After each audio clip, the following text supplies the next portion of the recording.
Ngayong araw mga kapobre, ginisang pako na naman ang ating lulutuin dito sa gilid ng ilog para naman maganda yung view natin. Grabe nga yung mga pinagdadaanan natin para lang makuha ang mga ito.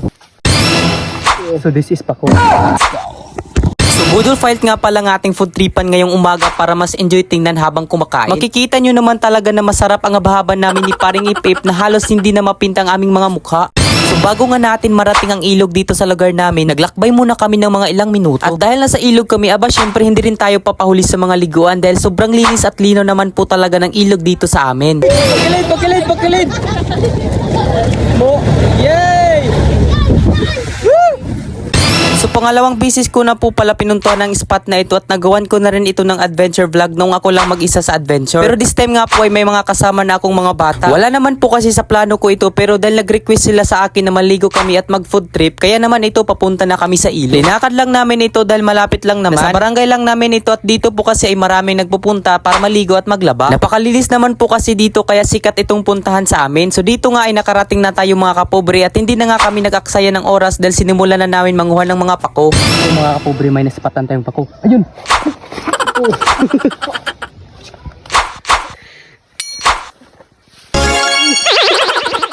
Three pako. Mga kapobre, ganito lang ng mga pako. Dadayban lang natin.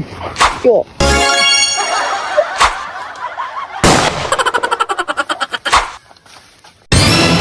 So this is pako. Approve.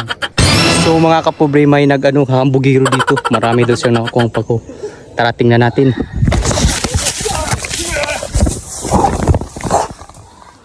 Approve! Grabe, galing! Nakita nyo ba yung nakikita ko? Wow! Masarap ito. Let's go! At dahil marami na kaming nakuha mga kapobre, ayan dali-dali na kaming bumalik sa spot natin. Mga kapobre, bago nga natin ito lutuin, kinakailangan mo muna natin itong linisan. So mga kapobre, piko-pikoin natin. Ayun! Yes! Cheers! Yan mga kapobre, tapos na itong mga nalimpihan natin.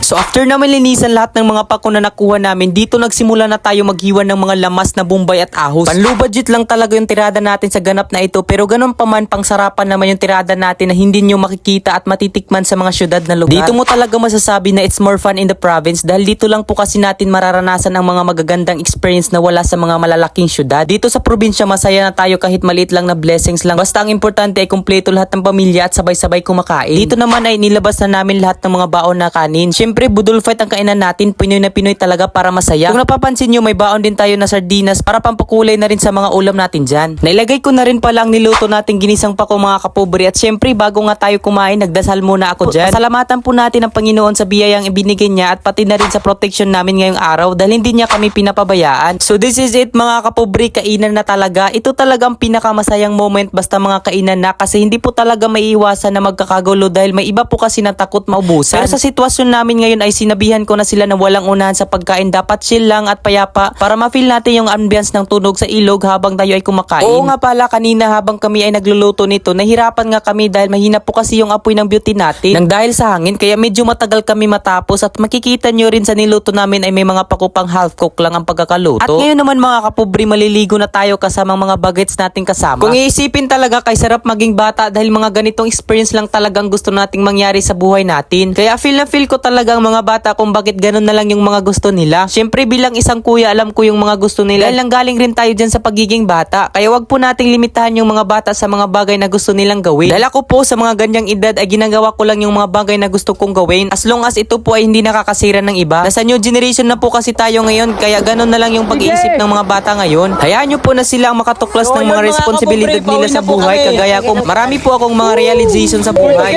Pagkilid! Mo! Yay! So hanggang dito na lang tayo sa video ito mga kapobre. Maraming salamat po sa pagtapos ng video ito. Hanggang sa muli, paalam!